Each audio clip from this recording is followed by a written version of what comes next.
sur ma chaîne YouTube. J'en profite pour souhaiter la bienvenue aux nouveaux abonnés, puisqu'à chaque vidéo, vous êtes un peu plus nombreuses et nombreux à rejoindre cette chaîne. Donc, merci pour votre confiance et votre soutien.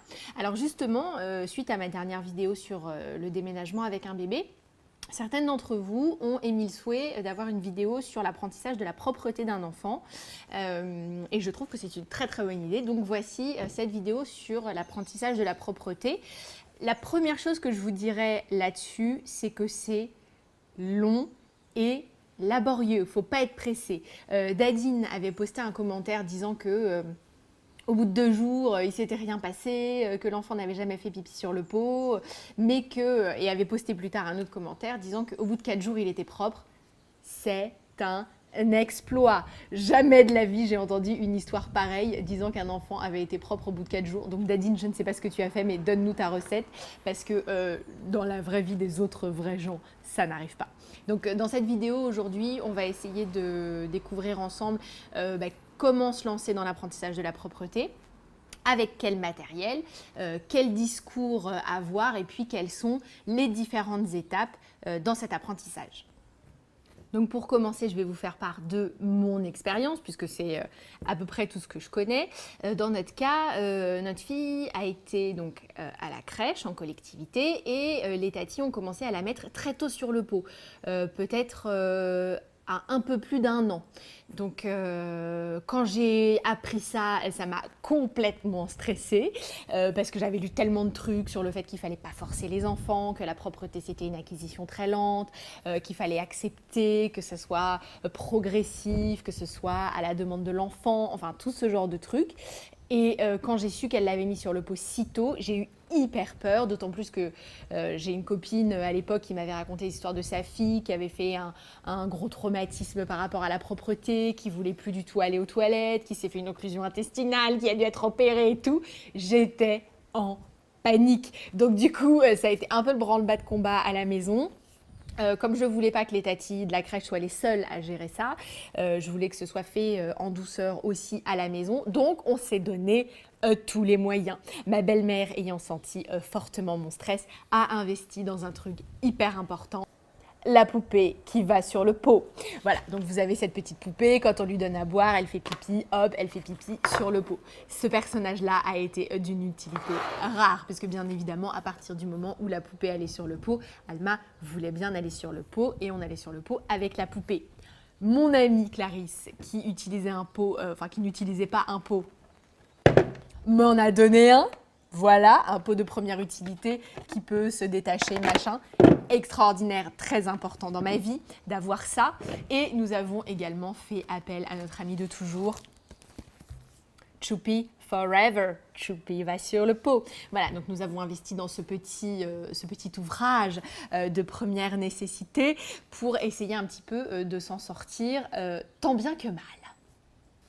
En fait, avec le temps, on s'est rendu compte qu'il était complètement inutile de se stresser puisque l'enfant faisait effectivement son cheminement seul et que s'il n'avait pas envie, il n'avait pas envie d'aller sur le pot et ça ne servait à rien de le forcer. Nous, effectivement, on a vraiment commencé l'épreuve de la propreté vers les 18 mois et Alma était propre la journée, mais pas quand elle dormait, à 2 ans.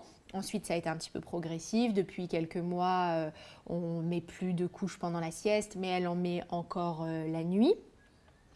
En revanche, ce qui est vrai et qui est très pratique, c'est que nous vivons dans des contrées chaudes. Donc c'est très facile en fait de laisser l'enfant en culotte dans la maison avec le pot à proximité pour qu'il aille faire ses besoins quand il en a envie. Quand il fait froid, c'est sûr que c'est beaucoup moins facile dans un appartement à Clermont-Ferrand, Lyon ou Cormeilles-en-Parisis de laisser un enfant en slip au mois de décembre. Donc ce qui est vrai, c'est qu'il est quand même plus facile de se lancer dans l'apprentissage de la propreté au beau jour, quand on peut laisser l'enfant les fesses à l'air ou en culotte. C'est quand même ce qu'il y a de plus pratique. Ensuite, il faut un petit peu attendre, sentir le moment. C'est-à-dire que peut-être que l'enfant va émettre le souhait d'aller aux toilettes comme vous. Peut-être que l'enfant va de plus en plus réclamer à faire des choses tout seul. Ça peut être le moment de lui proposer d'aller sur le pot. En tout cas, ce qui est sûr, c'est qu'il faut vraiment pas, vraiment ça je le répéterai jamais assez, il faut vraiment pas forcer parce qu'un enfant peut très facilement se traumatiser. C'est un des apprentissages les plus importants de ses premières années, la propreté. Et il faut vraiment être cool là-dessus parce que ça peut vraiment dégénérer et très très mal finir.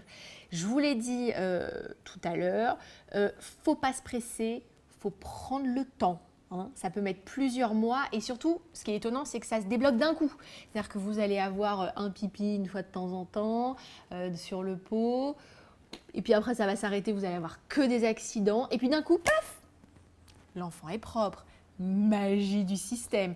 Et ce qu'il faut prendre en compte aussi, c'est que c'est d'abord le pipi, ensuite le caca. Ah oui, parce qu'il faut gérer ses sphincters et c'est très très très difficile.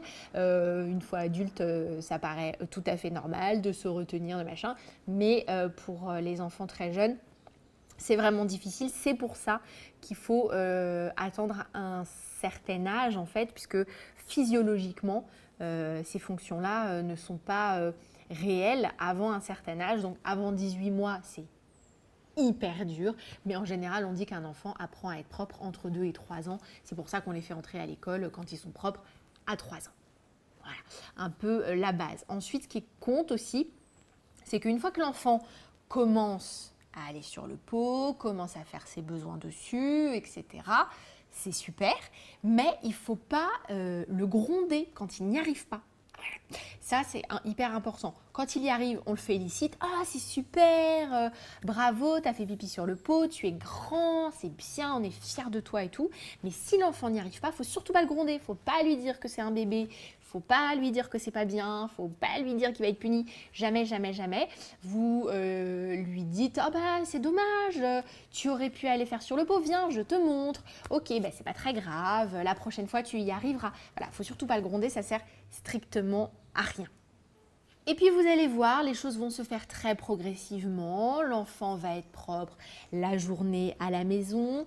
Ensuite, il va être propre la journée à la crèche ou chez la nounou. Ensuite, il va être propre pour la sieste. Il n'aura plus besoin de protection pendant la sieste. Et puis, après, pour l'instant, par exemple dans mon cas, on n'y est pas encore. Un jour, l'enfant sera propre la nuit.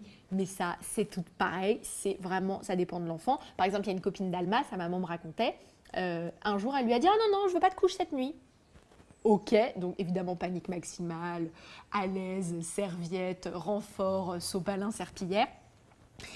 Eh ben, aucun accident.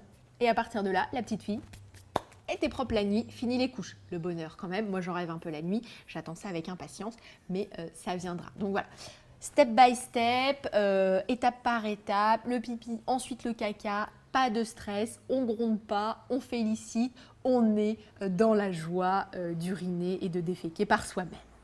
Alors après, il peut y avoir aussi des éléments perturbateurs dans l'acquisition de la propreté, c'est-à-dire que c'est extrêmement psychologique, vraiment extrêmement psychologique. Donc le moindre changement, la moindre contrariété peut influencer l'acquisition de la propreté. Ça peut être la séparation des parents, ça peut être un divorce, ça peut être un déménagement. Typiquement, nous, on a déménagé il n'y a pas longtemps, et ben mon bébé n'était plus propre pendant la sieste. Il a fallu 2 mois pour récupérer ça tranquillement.